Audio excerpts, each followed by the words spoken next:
Bienvenidos a la grabación oficial de tu proyecto de historia oral de la Fundación Rafael Hernández Colón. Bienvenidos en esta fecha de grabación del 9 de diciembre del 2024, aquí a la sala de la Junta de Directores de la Fundación Rafael Hernández Colón. Esta es otra transmisión de nuestro proyecto de historia oral, que preserva relatos y recuerdos de nuestra esencia de pueblo, de nuestras raíces, así como de significativas páginas de nuestra historia. Y hoy me siento más que honrado, más que emocionado por la visita, por el privilegio de poder entrevistar a un gran artista y educador que es Carlos Alberto Laster Torres. Muchísimas gracias por ese comentario de bienvenida y saludos a todos aquellos que por todas partes del mundo y siguen el propósito de estas entrevistas, porque es importante recordar que ahora que estamos en esta era de tecnología se pueden presentar cosas alrededor del mundo que antes no se podían hacer. Tremendas palabras, bien positivas y alentadoras, cómo unifica lo que son nuestras esencias humanas con las grandes posibilidades constructivas de la tecnología. Bueno, vamos a desarrollar esta conversación y puedes imaginarte en el ambiente que sea más familiar para usted. Podemos imaginarnos que estamos en una sala, en una marquesina, o en mi caso se irá a la cocina, que en casa, en la cocina es donde habían los grandes temas de conversación. Sí. Bueno, yo te saludo, te doy nuevamente la bienvenida. Gracias. ¿Y dónde naciste, hijo de Dios? Bueno, soy puertorriqueño, tengo los papeles que indican que nací en el Hospital San Antonio en Mayagüez, Puerto Rico, y me hace pues ser puertorriqueño cuando de niño recordar pues siempre Mayagüez, pero entonces yo mientras iba creciendo le añadí Mayagüez, Puerto Rico, o sea que no es que es otro país ni es otra parte, una isla pegada, sino que todo Puerto Rico es un solo pueblo. Para beneficio de los que nos están viendo de otros países, en el mapa de Puerto Rico, Mayagüez queda en la zona oeste. Es correcto. También se le llama la Sultana del Oeste. Así me meto. ¿Y qué nos puedes hablar de tus padres? Bueno, mi padre fue un educador, aunque no completó sus estudios, digamos, universitarios, porque pues al casarse no pudo continuar, pero mi papá trabajó en el Colegio de Agricultura y Artes Mecánicas. El nombre de mi padre fue el mismo que me otorgó, Carlos Alberto. Primero utilizaba el apellido Cardoza, que es el apellido de su mamá, y entonces el Laster lo había dejado porque según él, pues cuando mi abuela lo registró, el papá de él ya había fallecido y ella no sabía cómo escribir Laster, y entonces le puso su apellido. Y por eso mi papá, su primer nombre era Carlos Alberto Cardoza Vivas. Y entonces cuando fue al ejército, cuando se apuntó para ir a la guerra de Corea, pues no lo aceptaron con Cardoza Vivas, y él insistió, y en la cuarta vez él fue y se cambió el apellido por el original, que su mamá le dijo que el verdadero apellido de él era Laster. Y cuando se apuntó Laster, inmediatamente lo cogieron en el ejército. Yo no sé qué cosas, ¿verdad? Pero entonces, como yo soy su primer hijo, pues me pasó su nombre, idéntico al de él, Carlos Alberto Laster. ¿Y su mamá? Mi mamá se llamaba Ana Rosa Torres Malave, que también era en Mayagüez, y su papá, el papá de mi mamá, era el jefe de panadería de una famosísima panadería en Mayagüez que se llamaba Panadería Perdomo, cerca de la playa. Es más, precisamente se ve desde la panadería Ricomini en la playa que está allí. De ahí se podía ver que todavía está el edificio abandonado ya de lo que era que mi abuelo era el jefe de los panaderos. Geraldo Torres Pastor de Las Marías, un hombre de 6 pies 4 pulgadas, blanco, de ojos azules. ¿Y cómo era ese Puerto Rico de esos tiempos de su papá, su mamá? Usted ve naciendo, formándose. ¿Cómo era ese Puerto Rico?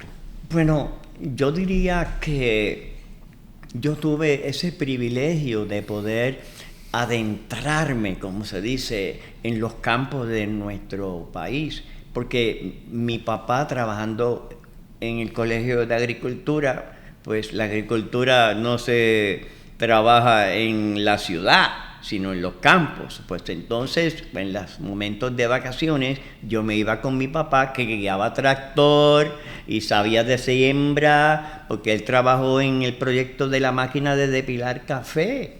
Entonces, ¿qué tenía que hacer para pues no solamente se experimentaba con la máquina esa dentro del Colegio de Agricultura, sino había que llevarla ya a los jíbaros para ver cómo funciona esto. Y para ese tiempo el café tenía un buen mercado. Todavía el café para esa época, el que se llevaba para la taza del Papa. ¿Qué tiempo era ese? ¿Cómo qué década? Bueno, para el Papa. Yo diría antes de los 60. Antes de los 60, porque no sé cuál fue lo que sucedió, ¿verdad? Pero Colombia brincó encima y nos pasó por encima. Entonces, sí, pero eso es una anécdota para los que nos están visitando, sí. Valga el vocablo, porque exacto, es una visita por este medio, pero sé que en la medida que usted pueda, llegará presencialmente aquí a la Fundación. Pero es bien relevante que hubo un tiempo en que el Papa en el Vaticano consumía café boricua. Todo el tiempo. Así mismito fue. Sí, búsquelo, porque no estamos inventando aquí nada.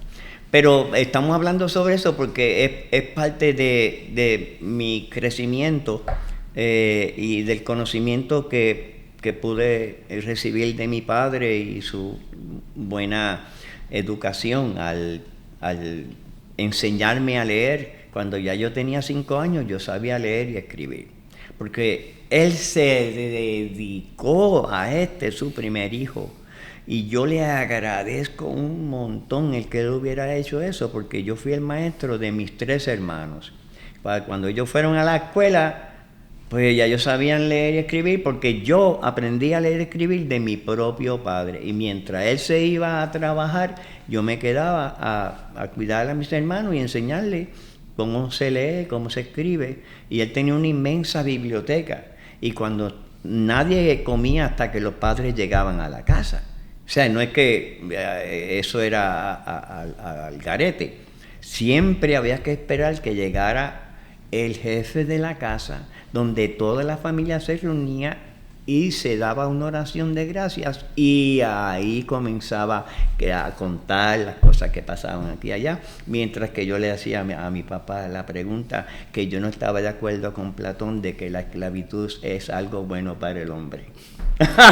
Wow, eso me pinta una primera gran escuela en la casa. Sí, o sea, lo que usted me ha dicho combina la fe, combina pues lo educativo y didáctico de la lectura, la escritura. Exacto. Ahora, paralelo a eso, la educación, bueno, eso se le llama en lo pedagógico, pues la escuela informal. Exacto. Pero entonces, digo, para mí es más formal de lo que uno se imagina, pero son los términos que se usan. Exactamente. Y en términos de la educación formal, ¿a qué recuerda de las escuelas que fue? Si nos puede decir a qué escuela fuiste. Sí, los nombres ella, no me acuerdo, pero la primera escuela que yo fui cuando, la que yo me acuerdo, cuando yo empecé en primer grado, o sea que me llevaron para aprender el primer grado, pero me brincaron a los 2 meses, me brincaron a tercero. O sea que no recuerdo cuánto tiempo tuve en primer grado. Pero como mi padre pues trabajaba en el Colegio de Agricultura y pero como lo mandaban a ciertos pueblos a estos trabajos, pues en vez de, a veces los mandaban por un tiempo, le iban a mandar a un pueblo lejos, pues entonces él buscaba una casa cerca para poder trabajar en ese pueblo. Entonces pues yo viví en Añasco, San Sebastián del Pepino, en Cabo Rojo y luego finalmente a San Sebastián, Mayagüez. Regresé a donde yo nací. Y entonces eso me dio un poco del sentido puertorriqueño jibaresco, del respeto, la pobreza, porque habían tantas casas pobres, pero la gente tan humilde y respetuosa, y allí mismo en esas casas comenzaba la educación. La educación e instrucción son dos cosas diferentes, porque la educación viene del hogar, del comportamiento, del trato. La instrucción viene en los libros. Entonces, cuando escuché que cambiaron el nombre del Departamento de Instrucción al Departamento de Educación, yo dije, ¿cómo? Porque es que en la escuela no se educa. No. Entonces, la educación viene en la casa, la instrucción viene en las escuelas. Y entonces hoy día pues todo el mundo pretende estar educado cuando le falta estar instruido. Wow. Bueno, estoy viendo Esas son mis opiniones, ¿verdad? No, más que valiosas. Y mire, en esta conversación, sí. estamos aquí conversando. Okay, o sea, wow. Ya que estamos conversando, Ajá. miro aquí a mi alrededor, esto es una estructura histórica, este es un edificio de 1897, esos ladrillos que usted ve ahí en las paredes son originales de esa fecha. O sea, nosotros combinamos no solo las raíces patrias, las culturales comunitarias, y aquí va la pregunta. Ajá.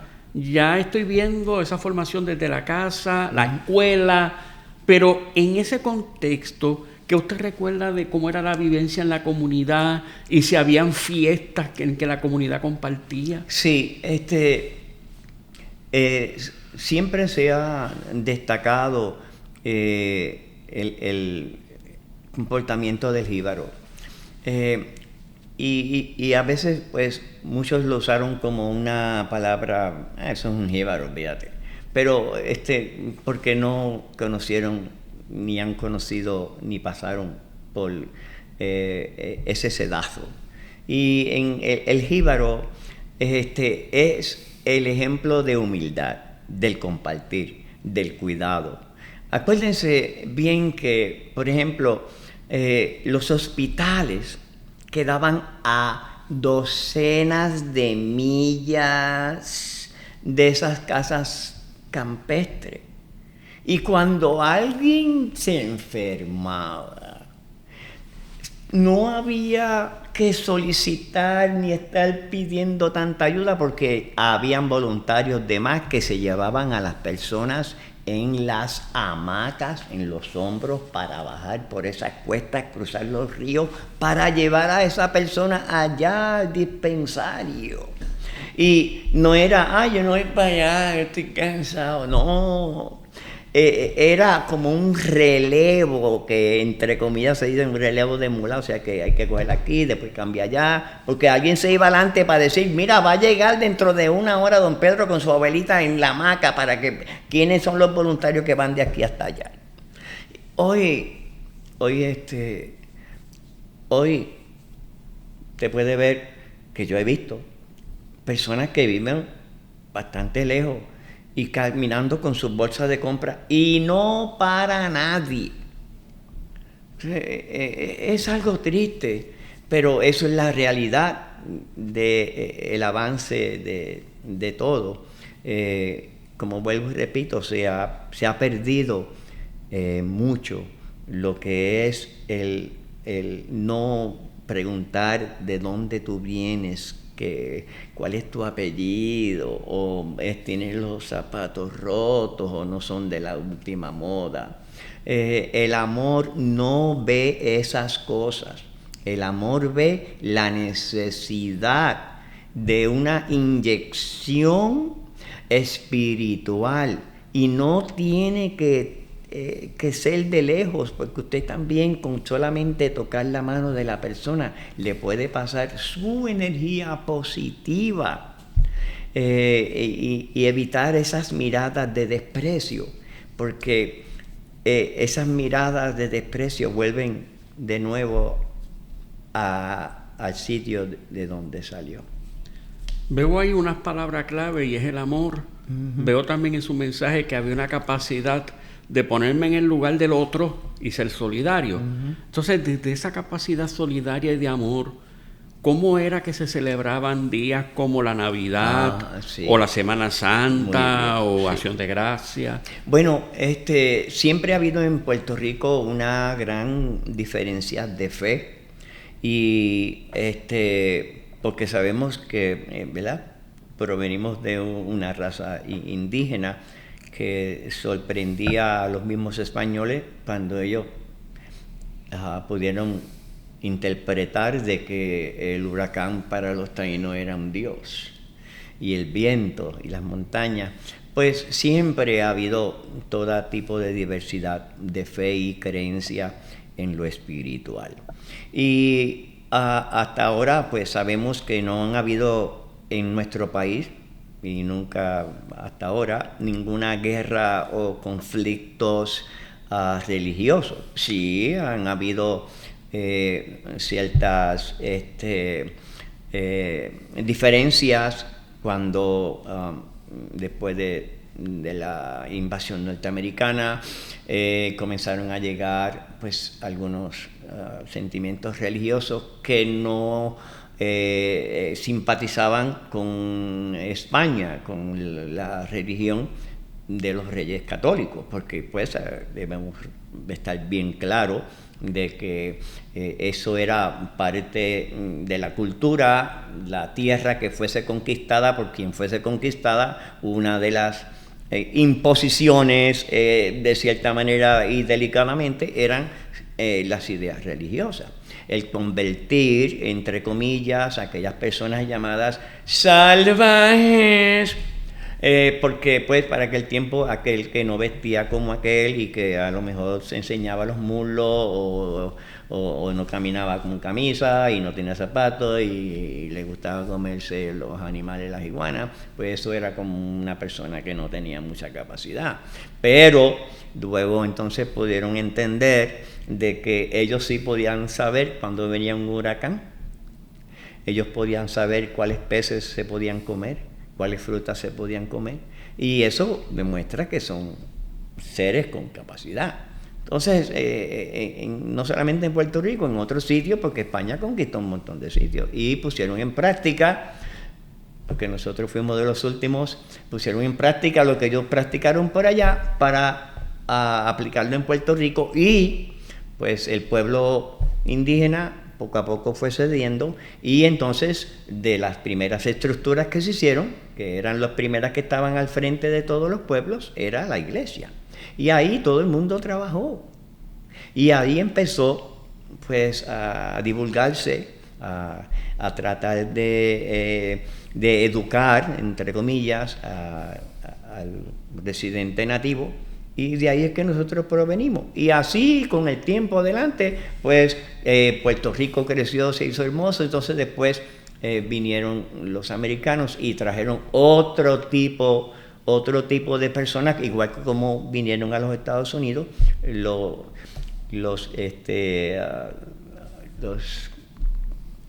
¿cómo se llaman allá los de Estados Unidos? Peregrinos. Los peregrinos, exacto, de Alemania o de donde sea que vinieron.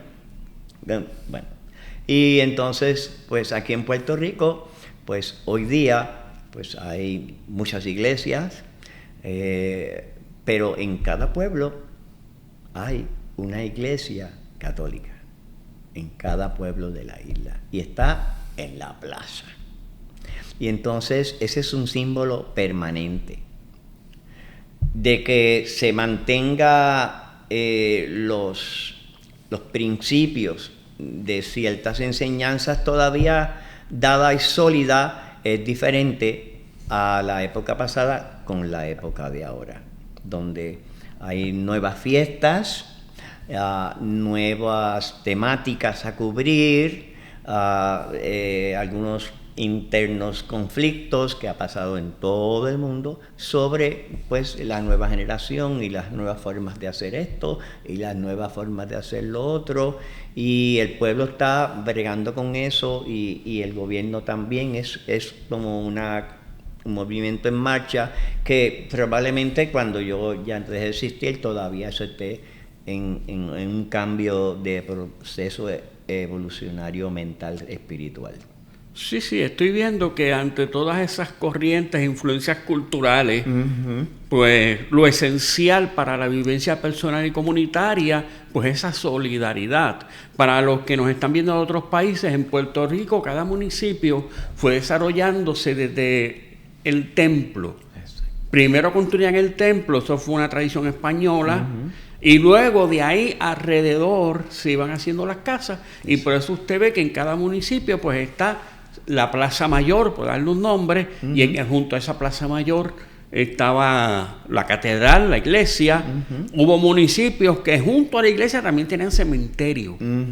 Pero esos son otros capítulos y otros temas. Pero ante ese trasfondo tan apasionante que nos presenta, ya que tú eres artista, y perdona el tuteo, ¿cómo fue que el arte llegó a tu vida? Pues, como te había mencionado al principio, cuando mi papá me enseñó a leer, pues yo me quedaba quietecito allí, hipnotizado, con cuál libro leer, porque yo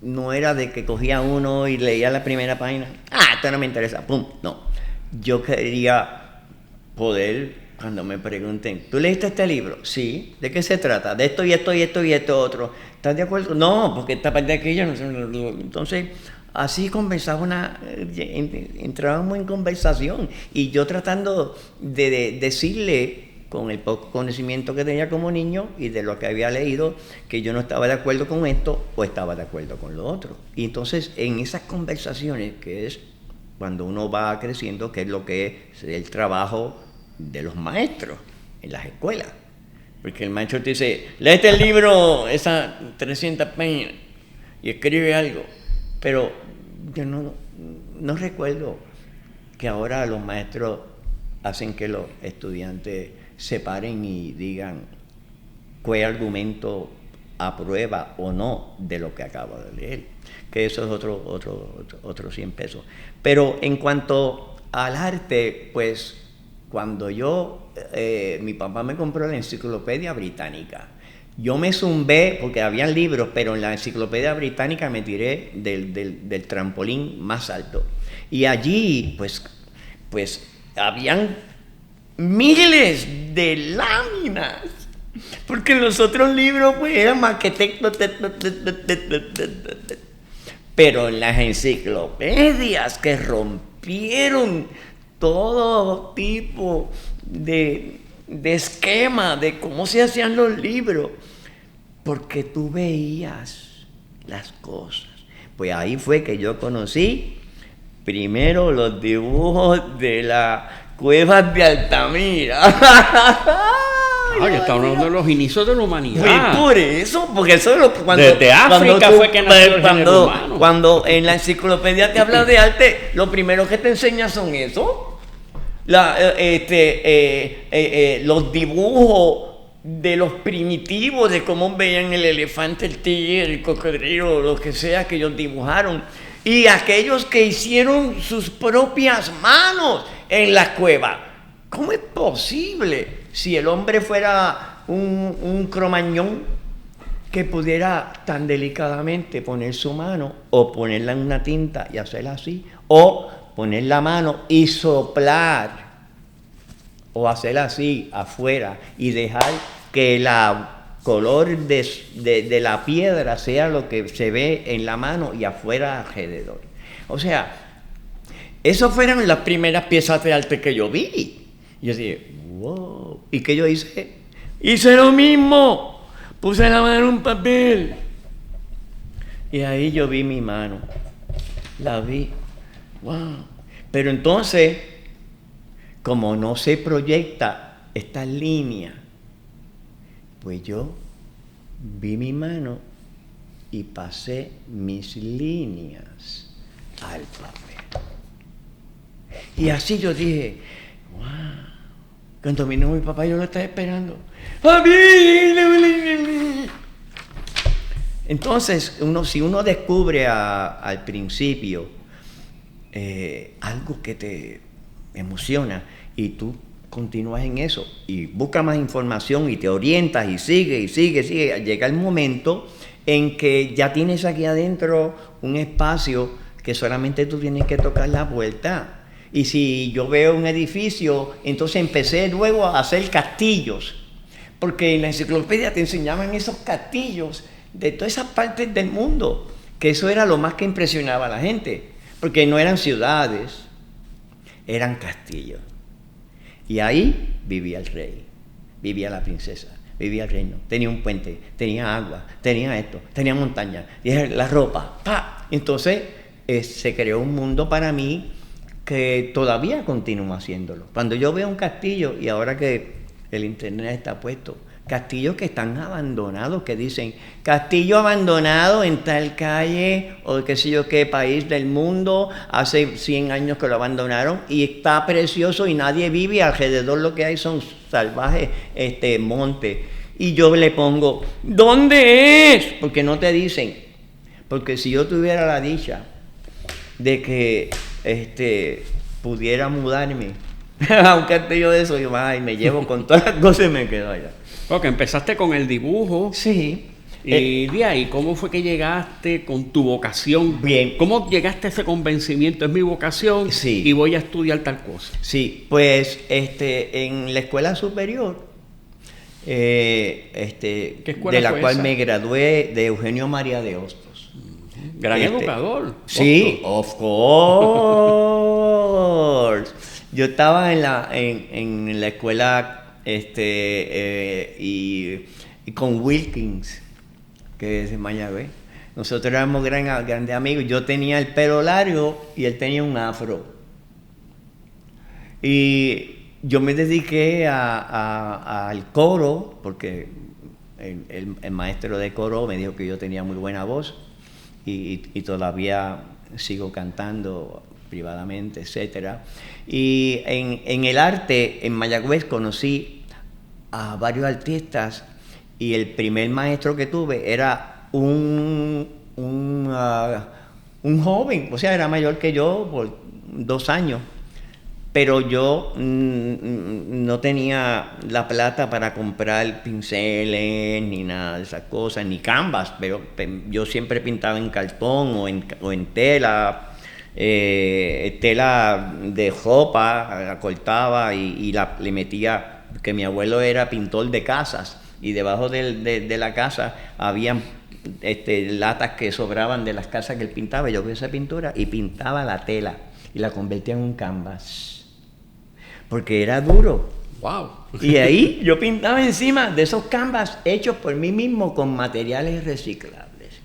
Y tú en un tiempo que no se hablaba de reciclaje. No sé porque, no sé, pero la cuestión es que, gracias a Dios, que si uno se empeña en aprender algo y le da esfuerzo, vas desarrollando y creando cosas que otros pues tienen la dicha de decir, papi, cómprame una caja de canvas. Y el papá viene con una caja de diferentes tamaños de canvas, con un paquete de 12 pinturas, con pinceles, quizás algunos hasta hechos de pelos de camello. Pues, si tú te empeñas, tanto puedes usar tu dedo o una varita o una escoba, le cortas 4 pelos, lo amarras con un hilo ahí sobre eso y ahí tienes una brocha. O sea, no puedes poner, yo no puedo pintar porque yo necesito un pincel número 14 con el... Entonces, ¿cómo tú te vas a desarrollar? Tienes que evitar el inventar excusas, porque de todo lo que existe en el mundo, uno puede crear un material de arte, una escultura, lo que sea. Todo solamente lo que tienes que empeñarte y proseguir, sin escuchar mucho a los críticos, porque pues los críticos son importantes, ¿verdad? Pero muchos de los críticos no saben pintar, sino conocen de técnicas y esto, y entonces te pueden poner, cuando tú presentas la obra, no, a esto le falta esto porque debido a esto, pues usted exagera esto. Entonces, pues, no le haga caso, siga hacia adelante. Acuérdese del ejemplo de Picasso. Picasso a los 9 años, eso era un maestro. Y él dijo, me ha tomado casi toda mi vida el aprender cómo dibujar como un niño. Y cuando él comenzó a hacer trabajo como sus nietos, entonces se hizo más famoso en el mundo. Yo lo que estoy viendo es una lección de vida de que cuando tú, con los recursos disponibles, creas una herramienta eficaz, no solo está en el arte, sino que estás aprendiendo a resolver problemas. Tú aprendes a resolver problemas que se te presentan. Es una lección de vida. Sí. Entonces dejáis de la escuela superior, ¿cómo usted llega a la universidad? ¿Cómo usted llega a ser educador? Uh-huh. Pues vuelvo y continúo diciendo que es en los libros donde están los conocimientos. Usted tiene que leer. Las universidades son importantísimas, sin duda alguna. Los maestros que están allí, excelentes. Pero pienso yo que la universidad está un poco más dirigida a aquellas personas que necesitan un control. El control es a qué hora tienes que estar en el salón. Y que cuando estés en el salón tienes que dedicarte con profundidad. Pero si tú esperas llegar al salón para abrir el libro de las lecciones, tú estás mal. Y no importa el campo. Tú no tienes que esperar a las 9 de la mañana en el salón 43 con el profesor X para saber, porque tú te puedes adelantar leyendo el libro de las lecciones. Y si el maestro cuando diga, ¿hay alguna pregunta? Tú teniendo una en la mente, te la mantienes, no vas a saber la respuesta. No va a darle una indicación al maestro de la necesidad y el empuje que tú quieres, que tú necesitas que él te dé. Antes los maestros se quedaban en los escritorios. Nos vemos, y se quedaba, y si se quedaba un estudiante, lo atendían. Eso no quiere decir que no hay maestros que ya no hacen eso, porque están muy ocupados y tienen cosas que hacer. Pero hay algunos maestros que se dan. Y lo encuentran en la calle, Mister, perdone, que sí, dime. Ellos no, adiós, y miran para allá para que tratar de huir, para que no les pregunten nada. O sea, tiene que haber una combinación entre tu estudio personal, para que si encuentras algo que no comprendes, cuando vayas a la clase y preguntes enfrente de la clase, porque pueden haber otros que tienen la misma duda, pero nadie se atreve. En todo tipo de ciencia, en todo tipo de materia, siempre necesitamos ayuda, pero usted tiene que experimentar con lo que aprende. Tienes que experimentar con lo que aprende para que entonces puedas llegar a tus propias conclusiones, porque hay algunos estudiantes que han encontrado fallas en algunas de las cosas que están escritas, que los maestros siguen haciéndola porque ellos mismos han dejado de ser investigadores. Ya que usted es artista y educador, una vez graduado de la institución que usted estuvo, que estudió, se graduó, Ajá. ¿cómo empieza a ejercer como maestro, educador, y cómo al mismo tiempo va haciendo exhibiciones?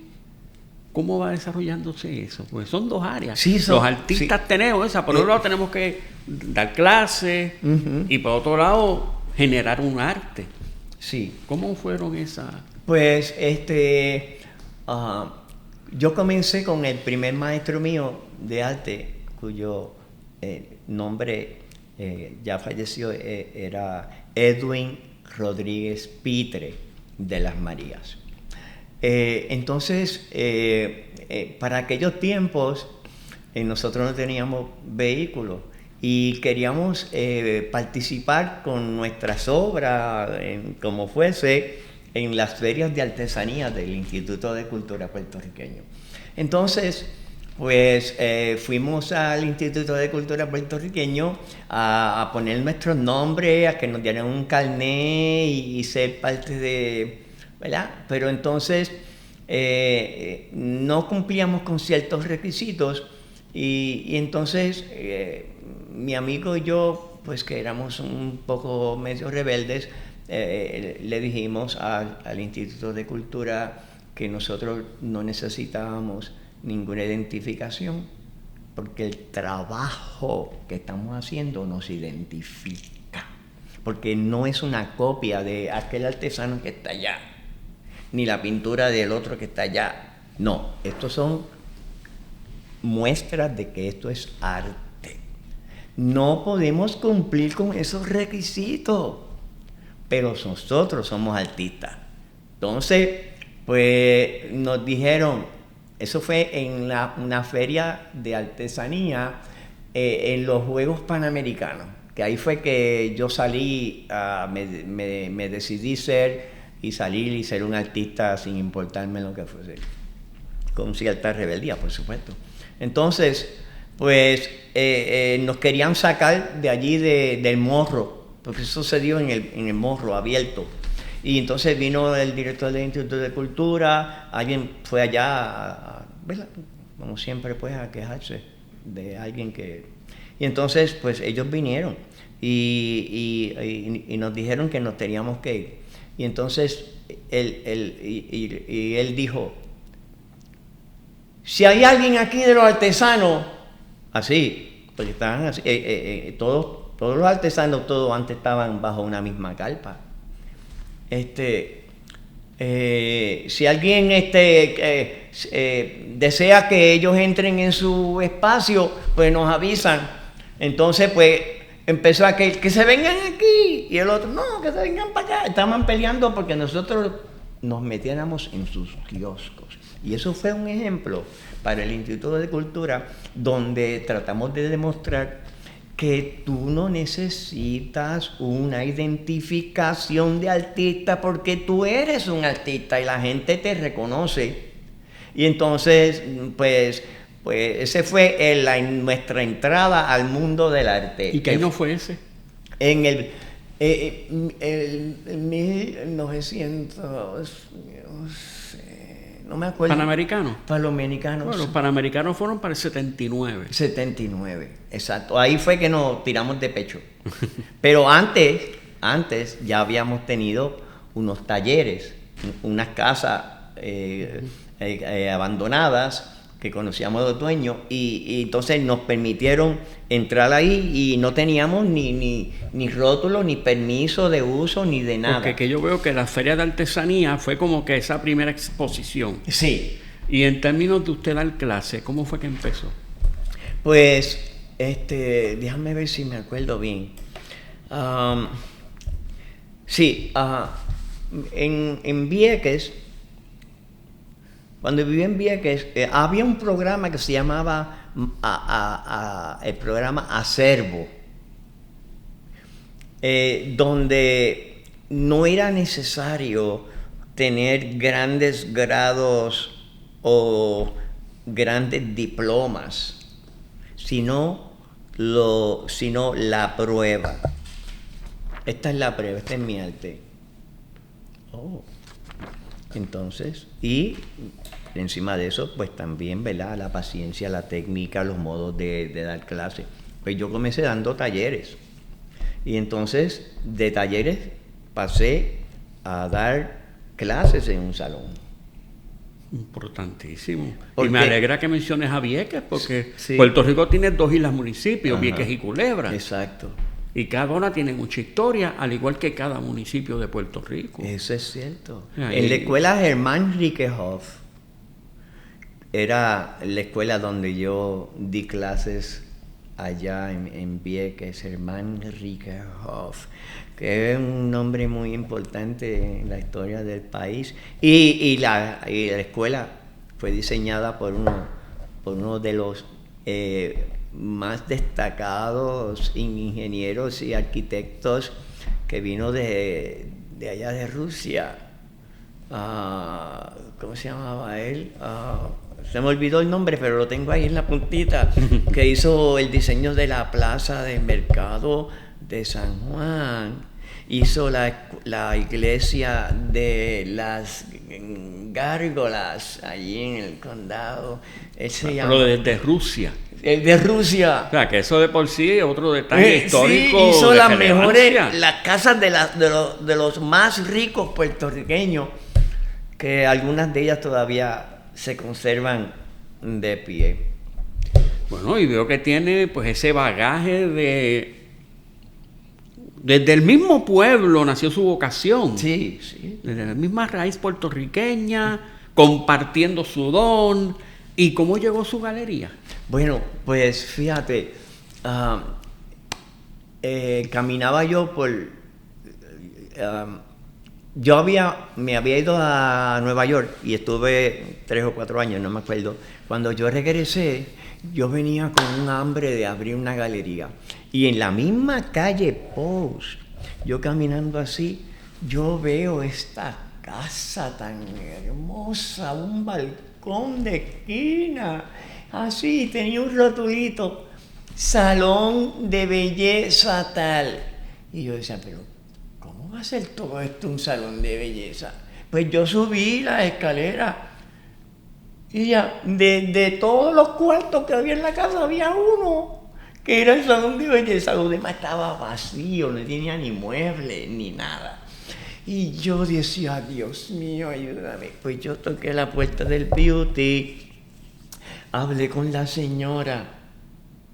Ella se quedó maravillada y me dice, eso es una buena idea. Voy a hablar con mi esposo mañana. Pasa por aquí. Al otro día yo fui y ella me dice, pueden usar todo ese espacio como galería. Y yo cuando reuní a mis amistades le dije, mira, esta es la señora fulana de tal propietaria de aquí, nos ha dado este salón con este balcón. Y ahí comenzó mi primera galería de arte. Primera quiere decir que tuvo algunas más. Sí, donde quiera que yo me he ido he abierto una galería de arte. Wow. Pero lo que te quiero decir es que es una bendición, porque eso no sucede, pero existen personas que creen, porque si hubiera visto en mis ojos un hambre de dinero, un hambre de fama, un hambre de... No, me hubieran dicho, no, esto está para la renta. Todos los sitios que yo he abierto de galería he entrado gratis. ¿Por qué? Porque yo no pienso, aunque se supone que piense en esto, pero ese no es el tema. No me ven en mis ojos signos de dólares, porque eso viene después. Eso viene y después otras personas que pueden decir, en esa persona yo confío porque él no está buscando ni pidiendo ninguna contribución para comprarse unos nuevos zapatos de Calvin Klein. Así que he tenido la dicha y sigo teniéndola de que todos los espacios que yo he tenido me los han donado. Cuando envié que yo abrí la galería, había al lado del Banco Popular una casa hermosa, abandonada. Yo fui allá y pregunté, ¿de quién es esta casa? Esta casa es del hermano del dueño de la farmacia, pero él vive en Aguadilla. Y yo, ¿cómo? Pues yo fui a donde el hermano, le pedí la dirección de su hermano, que es el dueño de esa casa. Y le dije que yo quería hablar con él para ver qué iba a hacer con esa casa, para ver si me la podía, que yo hacía lo que fuese para tratar de ayudarlo, restaurarla, la fachada, y qué sé yo qué, para una galería de arte. Pues me dieron ellos la dirección. Yo fui a Aguadilla la otra semana. Cuando yo llegué, él era dueño de un garaje de gasolina y de varias entidades comerciales. Y yo fui donde él, un señor bien mayor, jíbaro, pero... Entonces yo le dije, mire, yo vengo de Pieque y yo soy un artista, yo sé que la casa tuya que está al lado del Banco Popular está abandonada, pero es una casa hermosa y yo la quiero para esto, esto y esto y esto otro, aquí están las fotos que yo tomé, estas son las condiciones, la puerta. Y entonces me dice, qué atrevido es usted, joven, el venir de allá para eso. ¿Y cómo usted sabía que yo lo iba a atender? Y yo no sé, yo sé que yo tuve que venir y aquí estoy. Y me dice, pues fíjese, le doy el permiso. Y yo, ¿cómo? Entonces yo le digo, ¿me puede dar un papel, por favor, para cuando yo llegue allá a explicarle a su hermano, el dueño de la farmacia, que usted me dio permiso para yo coger y empezar a construir rápido? Y él me dice, esta es la carta. ¡Wow! ¡Así! Esta es la carta. Y yo, le di la mano. Y cuando fui a Vieques el otro día a la farmacia, le dije, su hermano me dio el permiso. Y él me dice, ¿dónde está el papel? Y yo le digo, aquí está el papel. Porque si hubiese en mí una intención de hacerme rico pensando en billete, ese señor que ya falleció no me hubiera dado nada. Mi viaje hubiera sido en vano. Y esa es lo que yo pienso que es mi tarjeta de presentación. Porque yo no tengo dinero. Si tuviera dinero hubiera comprado un edificio. Lo que tengo es la fe de encontrar personas con fe, que confíen, que existen personas cuyas intenciones son no estar buscando para hacerse millonarios ni abusar de la confianza de aquellos que los tienen, sino que siempre han vivido de la verdad, que siempre han vivido de la verdad y que tienen un espíritu humano para con todos. Y eso hace hacer un artista. Pues no, de verdad que yo quisiera de esas galerías que ha tenido, si hay alguna otra que usted quiera darnos alguna anécdota. No, pues seguro. De las galerías que ha tenido. Me gusta este ángulo. No, pues hablamos de la galería en Vieques, hablamos de la galería en Mayagüez, hablamos de la galería aquí en Ponce. Sí, en la de aquí de Ponce fue maravilloso porque fue en el paseo más importante de la ciudad, del casco, que es el conocido Callejón del Amor o el Piccadilly, porque el Piccadilly era un negocio que después algún día se hablará sobre eso. Pero esa casa del Dr. Vendrell es un ejemplo de la arquitectura más hermosa, de las más hermosas de esta ciudad señorial. Y conseguí los planos completos de la construcción de la casa, de todo. Tengo esos planos, también los pude conseguir. Pues yo, paseando por esa calle de Callejón del Amor, pues oí música y eso, y conocí al que había rentado la casa, que ahorita mencioné el nombre de él, pero ahora se me escapó un poco. Pues todo eso estaba vacío, él había rentado toda la casa. La casa tiene una escalera de mármol, también tiene una escalera así en espiral, que es como una salida en caso de fuego, porque la casa es bastante alta. Y arriba tenía un espacio inmenso que no estaba pasando nada, y los balcones. Y cuando yo le dije a Semiday, Peter Semiday, ese era el nombre, Peter, ¿qué está pasando aquí? Bueno, para ese tiempo, pues yo había salido de Vieques cuando vino el huracán Hugo, que destruyó la casa y todo lo que yo había tenido quedó en ruina total. Entonces, pues, cogí los cachivaches y me vine para Ponce. Y entonces aquí fue que conocí a Semiday, y él me dijo, sube, ven. Pues yo subí y yo me quedé, y le digo, mira, yo tenía una galería aquí, allá, bla, bla, bla, y yo soy un artista, bla, bla, bla. Y me dice, pues mira a ver qué puedes hacer. Y yo digo, no, porque yo no puedo hacer nada si no tengo por lo menos un papel.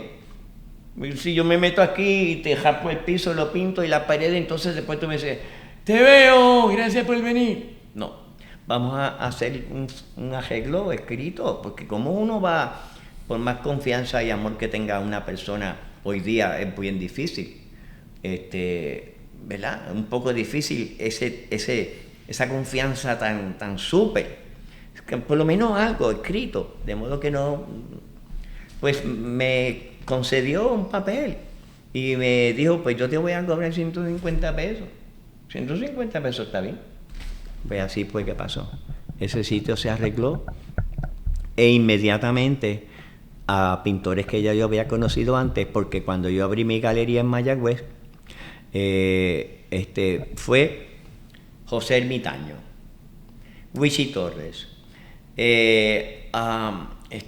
otros pintores, y entre ellos el más joven, Tato González, que era apenas un muchacho joven. Y entonces, pues todavía continuaba esa amistad, y cuando yo me mudé a Ponce, ¿quién fue que cortó la cinta? Wichi Torres. ¿Quién exhibió? José Ermitaño, Tato González, este artista que falleció, se me olvidan los nombres, me disculpan, ¿verdad? Porque hace mucho tiempo y muchos de ellos ya han fallecido. Pero ese espacio fue cuando yo conocí al fundador de esta entidad donde yo estoy sentado. Cuando yo vi al señor Rafael Hernández Colón, que yo estaba mirando abajo por el balcón y yo lo veía que venía, y yo decía, ¡viene para acá! ¡Wow! Pues eso para mí fue como, todavía no lo puedo explicar, porque sí, lo había visto, porque ya yo vivía aquí, saludaba, pero el tener el honor de que él suba mis escaleras y miraba el arte y esto y lo otro, y se sentaba y me permitía conversar con él, que fue como una inyección de ánimo y de seguridad a mi persona de lo que yo estaba haciendo era aprobado por él. Y entonces ahí fue, porque como yo viví en el viejo San Juan, que yo me había enterado de que las 4 esculturas, conocidas como las 4 estaciones, que están en la Plaza de Armas del viejo San Juan, fueron mandadas a hacer con la venta de un periódico que existía aquí en Ponce, que fue clausurado por los españoles. Y con ese dinero de la venta de la prensa y de todo lo que tenía que ver con ese periódico para extinguirlo para siempre, porque hablaban mal del comportamiento de los españoles con el puertorriqueño, pues con ese dinero mandaron a hacer las esculturas. Y yo, cuando encontré esa información, se lo dije Rafael Hernández Colón, y él empezó a meditar. Y yo le dije, ¿usted cree que existen las posibilidades de que se pueda hacer una placa y llevarla ya a San Juan, para que San Juan, la capital, sepa que lo que tienen allí, que ellos pretenden decir que es algo autóctono y creativo de la ciudad? No, que eso fue hecho porque vendieron el periódico y mandaron a hacer esas esculturas, pero no hay ningún tipo de reconocimiento. Me dice, eso es una buena idea, vamos a ver qué podemos hacer al respecto. Y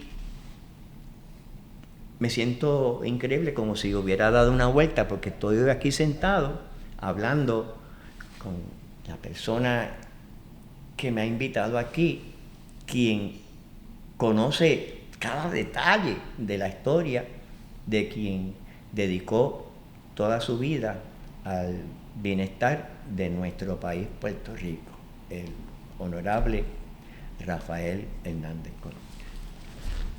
Gracias por lo que me toca, gracias por llegar en una forma tan natural en este viaje por el tiempo, por la vivencia, por las etapas históricas a la figura de Rafael Hernández Colón. Bueno, ¿y qué nos puedes ampliar sobre cómo fue tu compartir con Hernández Colón y Lila Mayoral también? No sé si... Bueno, con ella no tuve la dicha de expresarnos o sentarnos, ¿verdad?, con esa camaradería, porque en mi parte como hombre mantengo las relaciones con las mujeres a una distancia, siempre con mucho respeto, pero no es usualmente mi forma de ser, de sentarme con las damas, de distinguidos caballeros a tratar de hacer cierto tipo de amistad. Eso es algo progresivo, pero no tuve el honor de establecer ciertos momentos donde los dos estuvieran juntos. Por lo tanto, mi más apegada relación fue más con él, porque siempre que él me visitaba, él siempre vino solo y a pie. No había escolta, ni mucho más, entonces nada. Era como una brisa que venía nocturna, suavecito, porque él no caminaba rápido. Él tenía un paso elegante. Tan, tan, tan, tan, tan. No tambaleaba. ¿Alguna otra pregunta? No, es que usted me dice, yo hago la imagen en la mente, lo recuerdo. Sí, imagínate. Verlo yo desde el balcón, porque no es lo mismo verlo así, como de frente, a verlo él venir así. Y entonces es notable que a Rafael Hernández Colón le gustaba el arte. Sí. Y ahorita, antes de comenzar formalmente, pues me mencionó que él era curioso. Sí, también. Sí. O sea, es algo interesante porque millones de personas leen, pero en la historia es como los espacios entre las líneas. Ve, aquí tenemos una línea, un espacio, una línea, un espacio. ¿Qué pasa con estos espacios? Entonces uno acepta la cosa, pero hay algo aquí.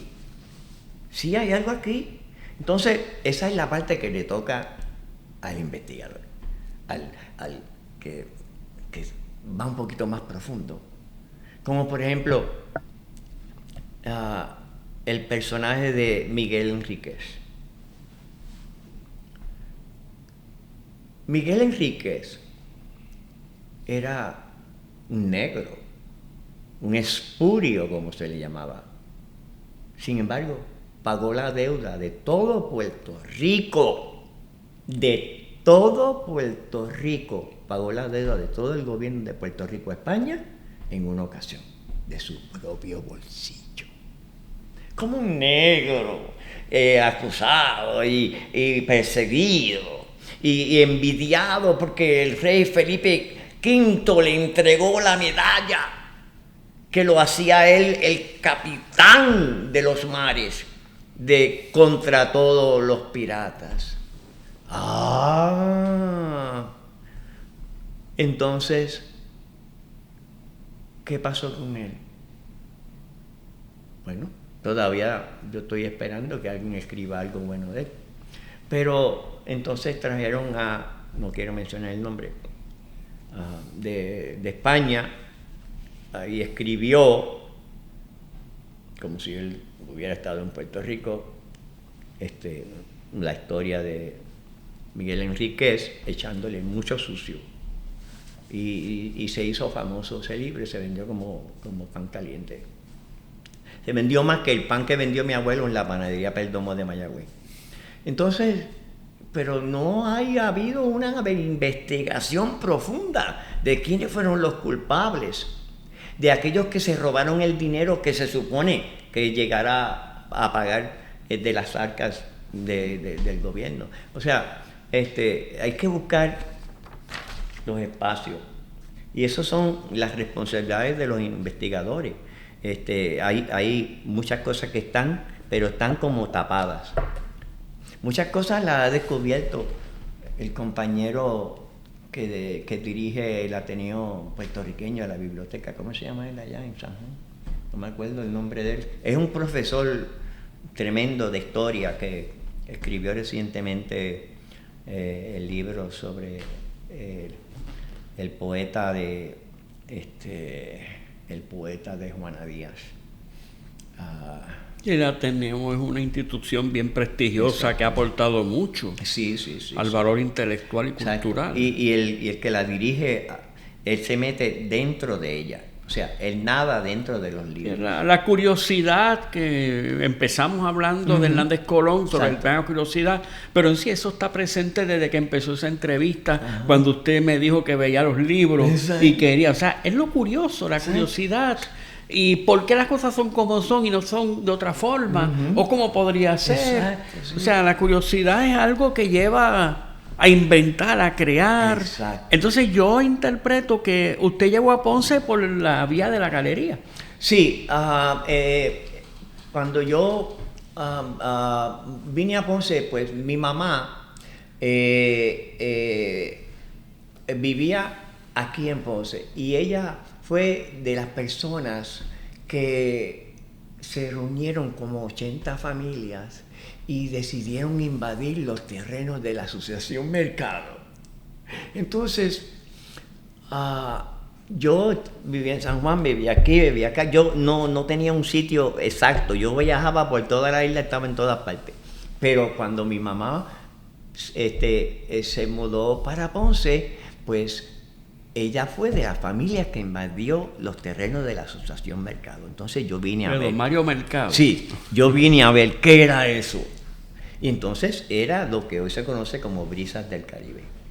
En Brisas del Caribe, mi mamá tenía una casa de cartón y su esposo se compró una cámara de las que tú sacabas la foto, ahí, de esa.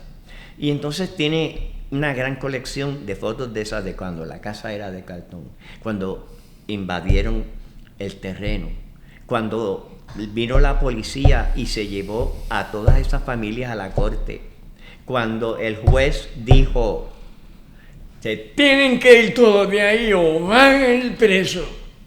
Y el esposo de mi mamá y mi mamá dijeron: aquí estamos. Y entonces las dos demás personas dijeron: mira, estas personas se van a quedar. Pues se quedaron.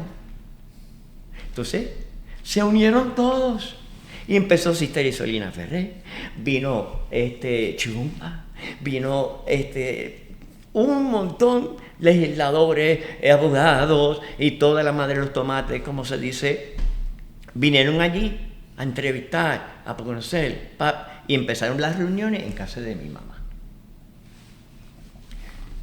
Entonces mi mamá se empoderó con su esposo, y en mi casa de mi mamá era que llegaba todo lo que tuviera que ver con la comunidad. Y al final fue aprobado el plan para que cada persona fuera dueño de su propio terreno. se construyó el centro de Solina Ferrer en la montaña, donde yo cuando se inauguró, yo fui allí a dar talleres gratis a la comunidad. Y mi mamá diseñó la bandera de Brisas del Caribe, que es la única comunidad en todo Puerto Rico que tiene su propia bandera. ¡Wow! Aprobada por el Senado de Puerto Rico. Entonces eso me hace a mí ponceño. Pues qué interesante cómo llega, más que ponceño por adopción, ponceño de verdad, como decía aquella organización. Exacto. Para efecto de los que nos están viendo de otros lugares del mundo, Sister Isolina Ferrer fue una gran religiosa. Ella fue hermana del gobernador Luis A. Ferrer. Ella fue la que creó el centro Isolina Ferrer, que empezó en Tabaiba. Y cuando menciona Churumba, se trata del emblemático alcalde de Ponce, Rafael Cordero Santiago, decían Churumba, y él comenzó en el servicio público siendo ayudante del presidente del Senado, Rafael Hernández Colón. Y viendo cómo se unen, como si fuera un gran tapiz histórico, y cada pieza, aquí, acá, acá, las diferentes piezas. Al estar aquí en la Fundación Rafael Hernández Colón, ¿qué tú opinas? ¿Qué les recomiendas a esta institución? ¿Cómo tú la visualizas? Bueno, primero es como casi completar el círculo histórico de mi vida en relación a todo lo que yo he hecho en cuanto a las artes y mi vida como individuo. Porque pues he vivido en muchos pueblos, he contribuido, yo fui el primer artista que hizo el cartel cuando por fin toda la comunidad llamada El Tuque fue puesto el sello. Yo hice el cartel. Tuve la dicha de haber conocido a los personajes principales y la dicha de compartir intelectualmente con Rafael Hernández Colón. Y entonces no es que me decía, ¡eh, Carlito! No estamos hablando de eso, porque eso no era un saludo político de esto. No, era buenas noches, bienvenido. Así, nos sentábamos, nadie venía a interrumpir ni a molestar, además nos dejaban solos. Y por eso nadie puede decir, yo estaba allí cuando ustedes estaban hablando. No, porque no era eso. Y estar hoy aquí y ser invitado precisamente el día de hoy, cuando me llamó, yo dije, perdón, pero pues no estaba seguro de dónde me estaban llamando. Yo dije, vaya, qué honrado me siento. Porque cuando yo llegué me dice, mira, tienes que visitar aquel sitio porque allí hay unos espacios donde tú puedes dar talleres, donde tú puedes ayudar a la comunidad. Y yo sí. Y entonces, y también lo conocí a usted en el restaurante Contacto González, que me dijo, mira, este es un amigo mío, señor fulano y tal. Y allí mismo yo le dije, sí, y le dije, yo conocí al señor Rafael. Y le tiré la línea así. Entonces hoy se cumple ese ciclo, se cierra y me honra grandemente el estar viviendo en Ponce en esta época, porque esta época que comienza ahora en enero es una etapa que creo que puede ser muy fructífera para el ambiente artístico, para el desarrollo e idea que se origina de aquí, de llevar arte a las comunidades, ayudar a personas mayores, a todo ese. Entonces yo digo, pues probablemente llegó el momento en que yo pueda entonces ofrecer el conocimiento que yo tengo y ser un liaison, un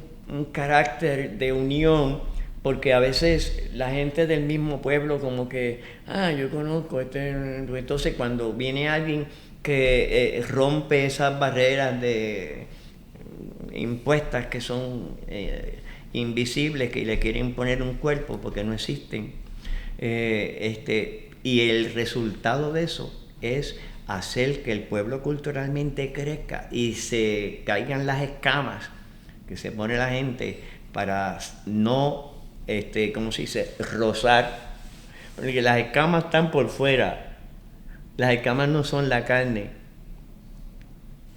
y entonces el que se pone escama pues no quiere sentir la carne, que es donde está la verdadera vibración espiritual. Oye, ya que estás con tanto positivismo, tú no sabes la energía que me has transmitido. Gracias por tu opinión sobre esta institución, que es la Fundación Rafael Hernández Colón. Oye, yo quisiera saber, tú como artista, yo también tengo muy bien de artista. No, ya tú sabes que hablamos de eso. Sí, ¿no? Sí.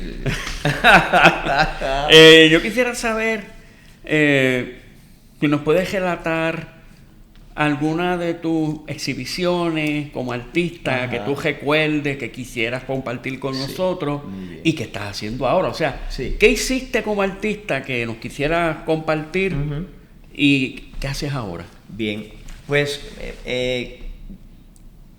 yo he trabajado en todas las manifestaciones de las artes. Baile, teatro, escenografía, pintura, escultura, o sea, de todas. La que yo siempre pongo en primer plano, que está un poquito más allá de otras artes, porque tú la puedes apreciar con los ojos cerrados, que es la música. Mientras trabajé como modelo en la mejor escuela de arte en Nueva York, que se llama Parsons School of Design University, que está en Nueva York, en la Quinta Avenida de la calle 13, y en París. Tiene más que 2 escuelas. Yo trabajé allí e intercambié mis estudios, porque es de las más caras universidades que existen de arte, de fine arts. Pues yo intercambié mi trabajo como modelo de arte a cambio de la escuela, de los estudios. Me dijeron que no me van a dar un diploma. Yo no necesito un papel. Yo lo que necesitaba era el conocimiento. Pues entonces trabajé allí. Y el director de los modelos recibe una llamada. Porque era esa escuela internacional. Y era que estaban buscando a alguien para trabajar en la ópera Aida. Con nada más y nada menos Luciano Pavarotti. Entonces yo dije, ¡yo voy para allá! Fue una de las más grandes experiencias, porque durante un mes tuvimos ensayos donde el maestro que le habían operado las piernas caminaba con 2 jóvenes que lo sujetaban. Él le ponía las manos en los hombros porque él, hombre grande, ¿verdad? Y entonces, cada vez que pasaba por el lado mío, él hacía, buenos días, maestro, él hacía. Eso era todo lo que hablaban, ¿verdad? Entonces, los ensayos comenzaron y a mí me dieron una parte que se llaman luminaries, que es, el luminario está más cerca de los personajes principales que del coro que está por allá, que eso es bien lejos, ¿verdad? Entonces, pues yo tenía que estar en los ensayos porque yo era el que llevaba el oro en la escena, que es la más importante, y es la mitad cuando se cierra la cortina y abre de nuevo para la segunda parte. Entonces tenía que verlo a él todos los días. Y yo decía, y entonces poco a poco la sonrisa era más grande. Y yo decía, yo tengo que... Pues entonces yo hice un set de reyes. Yo hice una máscara de gigante de Ponce. Y yo dije, entonces, como yo entendí, porque son las lecciones, si no te votan, que yo no podía estar hablando con él, porque él me tiene que hablar a mí, pero yo no puedo ir, ¡ay, señor Pavarotti! No, porque me votaría. Pues yo, entonces hablé con el jefe mío. Mire que yo quiero, yo hice un regalo, yo hice una máscara, hice unos reyes, quiero regalárselo al señor Pavarotti para ver si es posible que usted me puede hacer la conexión. Bueno, me dice, pues voy a ver qué puedo hacer. Pero mientras tanto yo estaba trabajando en la obra, trabajando y ensayando, y todos los días, y yo pensando. Entonces me dice el jefe, conseguí una cita con el señor Pavarotti para que le entregue los regalos. ¿Entiendes? Y yo, ¿qué?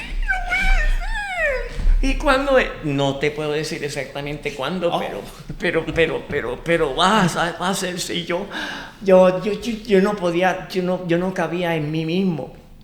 Entonces, pues, después de la primera presentación, que no cabía un alma más en el New York Metropolitan Opera House, que de visita estaba el presidente Clinton con la familia, su hija y todo, que en el medio iba a haber un intermedio más largo, porque iba a venir Clinton a tomarse fotos con Pavarotti, y entonces pues nosotros teníamos que servir de background. Pues entonces yo dije, ahora pues entonces no nos podíamos haber quitado la ropa, ¿verdad? De la presentación. Entonces yo estaba allí, llega Clinton con su esposa y llega su hija y todo, y entonces los guardaespaldas, etcétera, se paran todos, sacan a todo el mundo que no tiene que ver con la ópera. Y yo estaba allí. Entonces, como yo no soy tan alto y habían varias personas altas, pues yo me paré en la punta de los pies para tratar de salir en la foto, y estoy ahí como balanceándome, ¡pap! Tomaron la foto. Entonces me dice la persona, mira, ahora es el momento para que lleves los regalos. Yo, ¿qué? Pues yo bajé, me quité el de esto de soldado, de guerrero egipcio. Me puse el gabán así por encima del pantalón, me llevé la máscara y me llevé los reyes. Me llevaron, ahí la puerta estaba cerrada, y ahí ese camarote era donde estaba Luciano Pavarotti. Y yo, entonces traje una amiga mía conmigo, le dije, prepárate para que tomes la foto conmigo, con él. Pues, okay. Pero habíamos bajado abajo a comprar una foto de Luciano Pavarotti cuando estaba más joven. Y dije, yo la voy a coger para que él me la firme. Yo estaba tan emocionado. Entonces, pues esperamos allí un rato.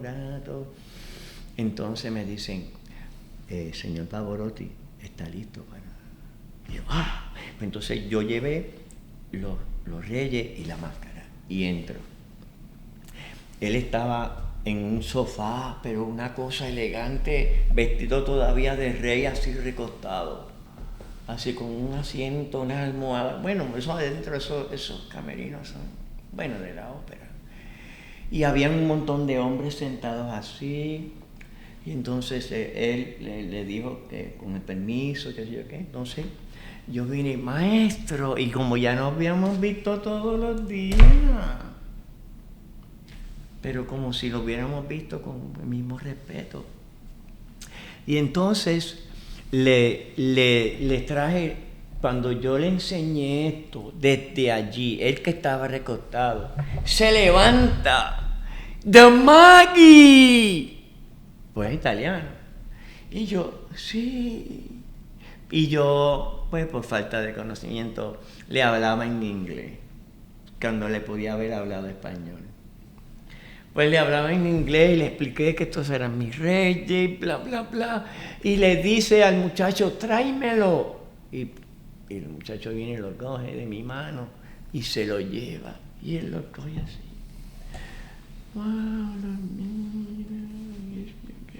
Y abajo decía, para Luciano Pavarotti, la fecha y todo. Y entonces llama el muchacho y le dice, toma, lleva esto para mi casa, para mi colección de Reyes. Y entonces después de eso yo traigo la máscara de ave gigante.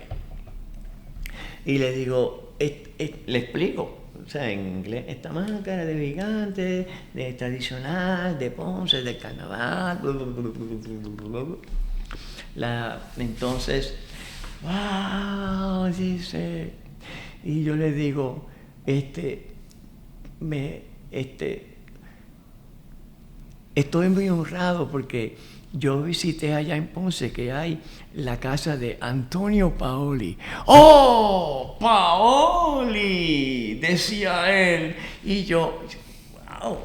Y entonces empezamos a hablar y él me pregunta que si yo sabía por qué Antonio Paoli nunca pudo cantar en el New York Metropolitan Opera House. Y yo le dije, no sabía eso. Y él me dice, pues yo te voy a decir. Escucha por qué fue que Antonio Paoli, el gran tenor ponceño, no pudo cantar en el New York Metropolitan Opera House. Porque Paoli grabó Pagliacci en disco antes que el otro que se hizo famoso, Caruso, cuando la cantaba en la ópera, pero nunca la pudo grabar en una pasta. Y Antonio Paoli se le adelantó. Y como Caruso era de la junta directiva del New York Metropolitan Opera House, le hizo así, en otras palabras quise decir, porque eso es una señal norteamericana que la han hecho hasta algunos presidentes. De todas maneras, eso significa que ese detalle no se ha investigado. Pues gracias por traer ese detalle a una institución educativa e histórica. Tenemos material para mucha investigación histórica. Cortar, exactamente. Y disculpe, público, que me excedí en ese gesto. No fue mi intención, pero, está bien. Pero ¿verdad?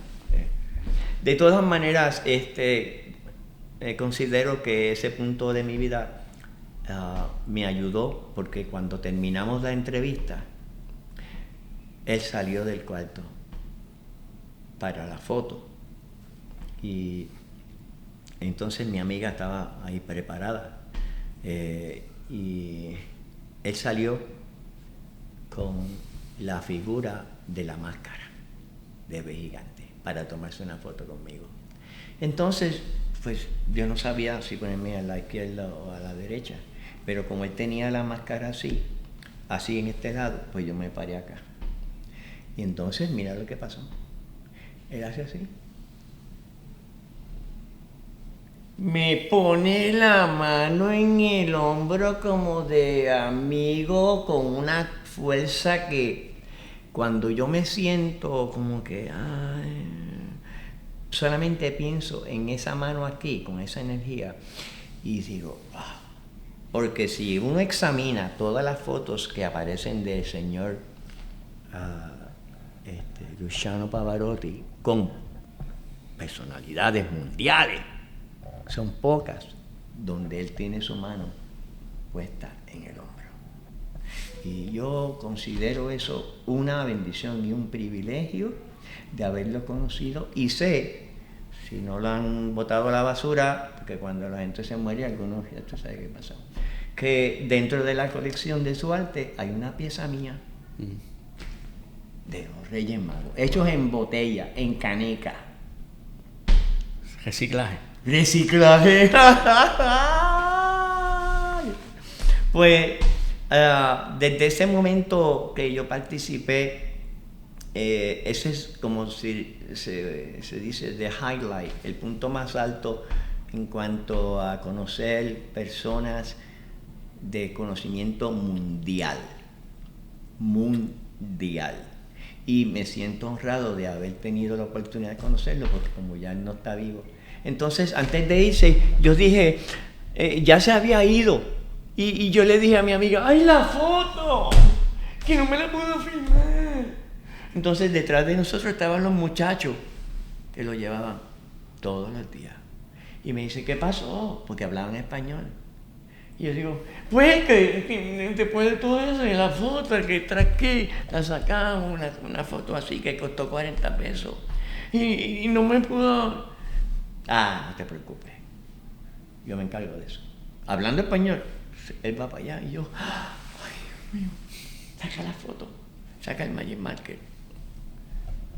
Esperamos ahí, sale.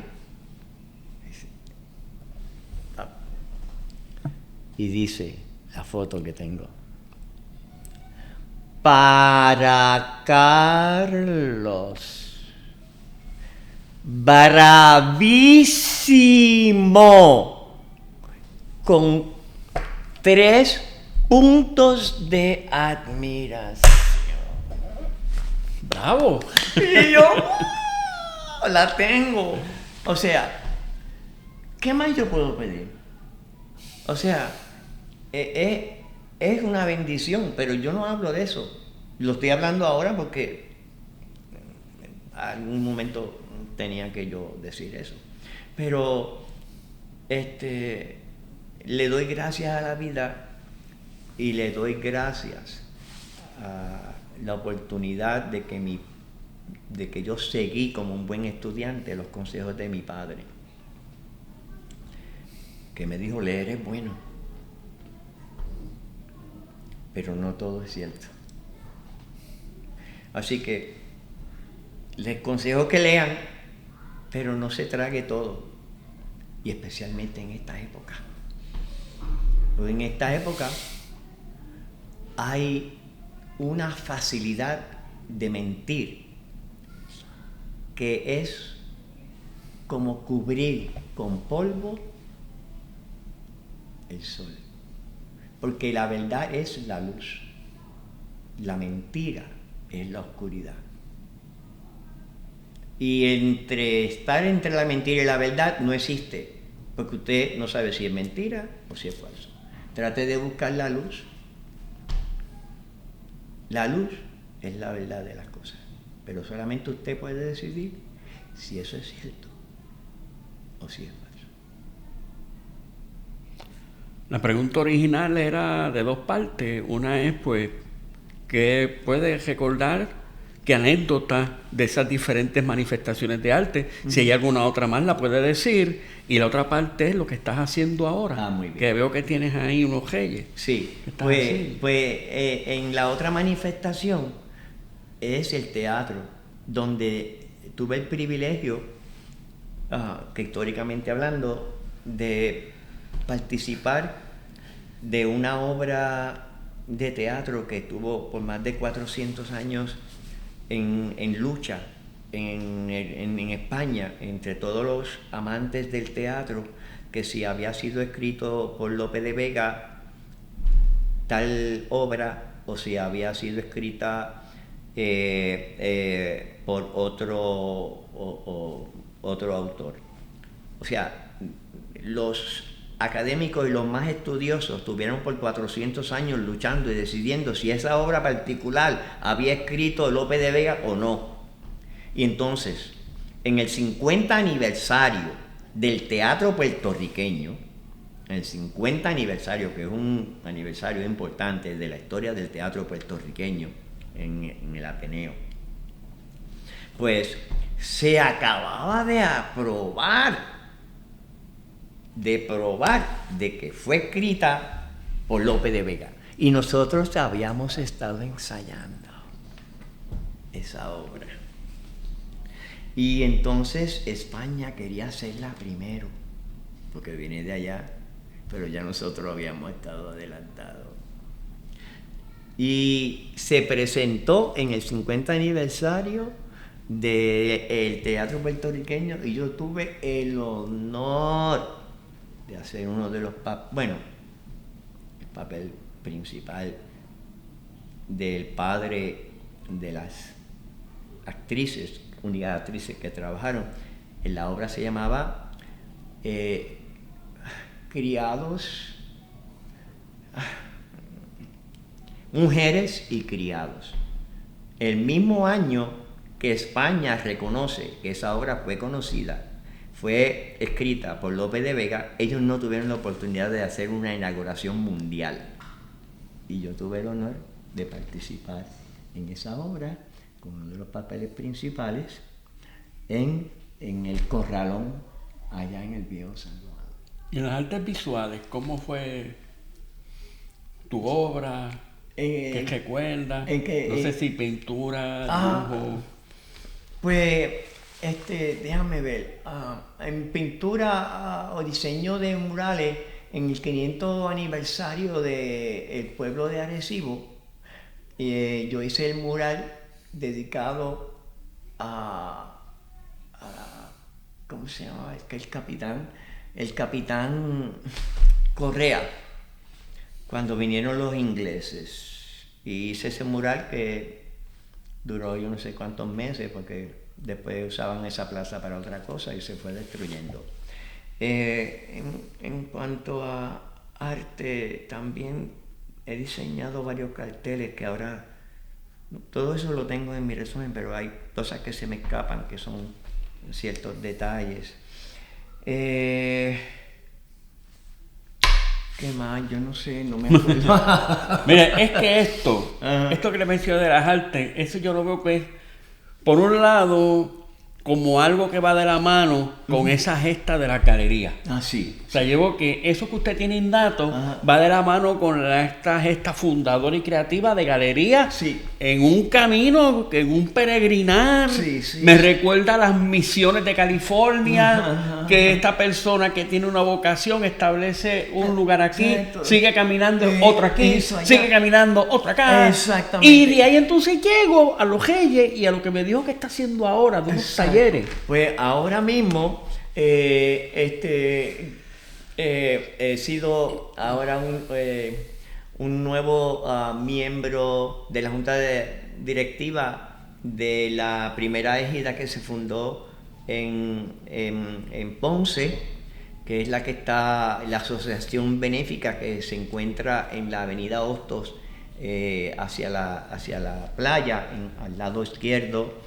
Es una inmensidad propiedad que fue obsequiada por la familia Serrayes a la asociación benéfica, la cual presidió doña Hilda Wilson y ahora preside Nilda González, la cual ella es una tremenda socialité y dedicada todo el tiempo a las manifestaciones y ayudar al prójimo, especialmente a las personas mayores. Entonces ahora voy a comenzar a estar dando talleres en esa asociación benéfica para las personas mayores que residen allí, para que ellos puedan, con sus obras de arte y sus cositas que puedan hacer, ayudar a recoger fondos constantemente para mantener la belleza del local,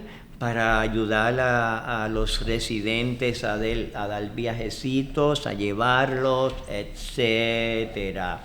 Y entonces ahora desde el pequeño espacio que va a comenzar a operar en la calle Mayor número 31, allí vamos a dar teatro de marionetas. Porque sucede, y he podido ver, que no hay nada para los niños. En la plaza pública yo no he visto nada para los niños. Sí, los papás los llevan de mano, caminan a ver las artesanías, pero yo no creo que un niño o una niña se quede ahí para estar.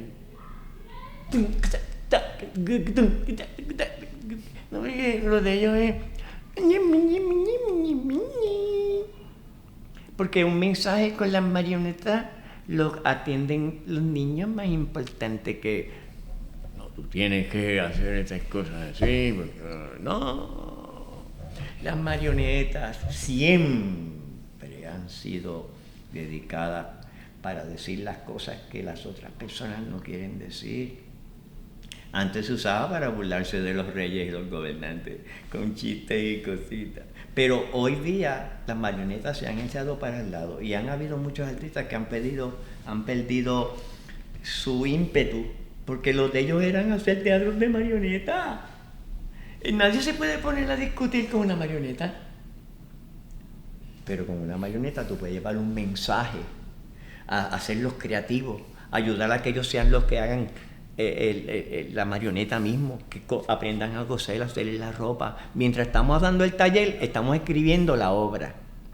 ¿Qué tú quieres llevar a la comunidad tal que tiene un problema de abuso, de adicción, de problemas de esto y lo otro? Pues entonces tú lo escribes y se lo llevas al público de tal residencial o de tal área o de tal comunidad y le envías un mensaje de una manera que nadie se va a alterar, pero que es como poco a poco se integra a la comunidad y se da a sacar a la luz los problemas, que son muy pocos los que se discuten, porque a través de las artes se empoderan a la juventud y se puede crear un teatro de marionetas de jóvenes que pueden representar a Puerto Rico en los festivales internacionales de teatro de marionetas en diferentes partes del mundo, con mensajes positivos, con representaciones culturales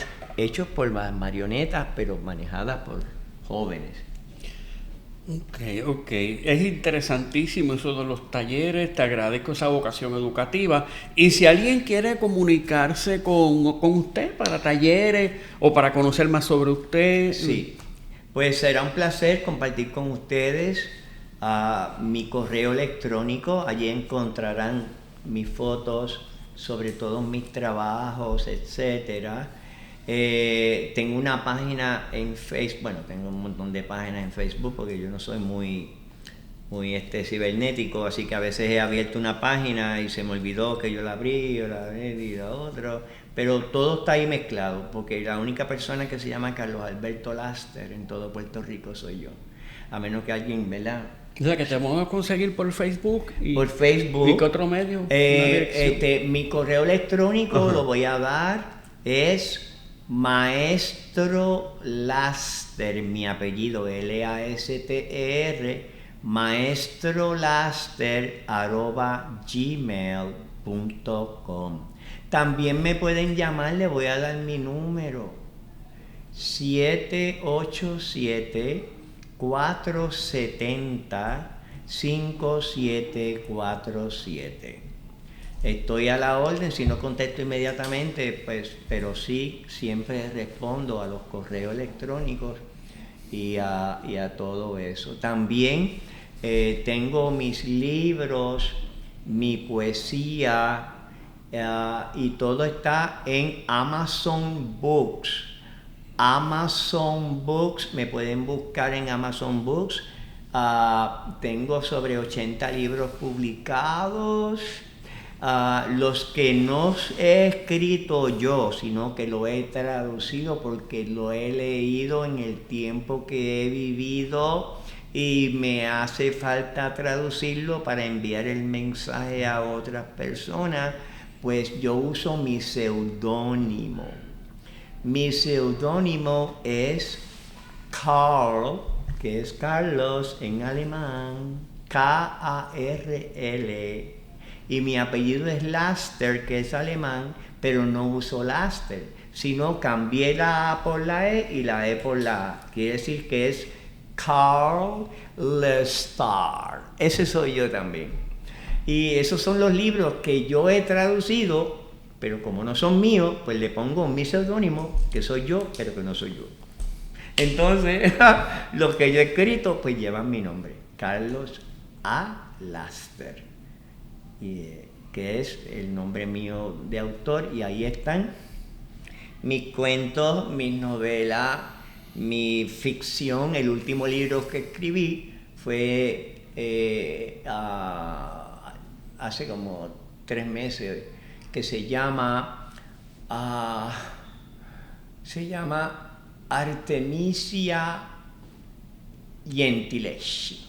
Artemisia Gentileschi. Susurros de resiliencia.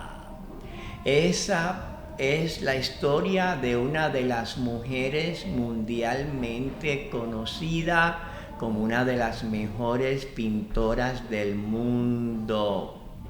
Y es reconocida porque ella fue abusada por su propio maestro de pintura, y en esa época de 1513 fue acusada ella en vez de el abusador. Te agradezco pues esa gran información, ya que estamos aquí en la Fundación Rafael Hernández Colón. También nosotros tenemos nuestros medios de comunicación. Tenemos la página de internet rafaelhernandezcolón.org. La fundación como tal es un patrimonio histórico, cultural, arquitectónico. Pueden llamarnos al 787-259-0421 para coordinar una visita. Y para dar toque final a esta entrevista, yo quisiera saber, un poquito más al micrófono, sí. Yo quisiera saber, para que nos escuchemos bien claramente, porque esto es algo que debe llegar al alma. Muy bien. ¿Qué consejo tú le darías a la nueva generación de artistas para encaminar su vocación, ya que tú tienes tanto arte en las venas? Bueno, juventud, recuerde, usted es joven ahora. ¿Qué quiere dejar de legado, de recuerdo, de su contribución al crecimiento intelectual de su pueblo? ¿Usted quiere ser de los que buscan reconocimiento mundial? ¿Es importante para usted lo que sucede en su pueblo, en su comunidad? Lo que le aconsejo es, siga su camino, siga su devoción, pero concéntrese en aquellos que tienen más necesidad. Contribuya al crecimiento sano, al reconocer, sí, que estamos en la era de la tecnología, pero que no se olvide que el amor hay que repartirlo con abrazos y buen comportamiento.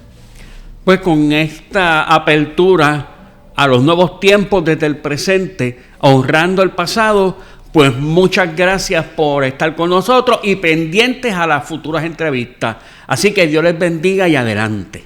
Adelante.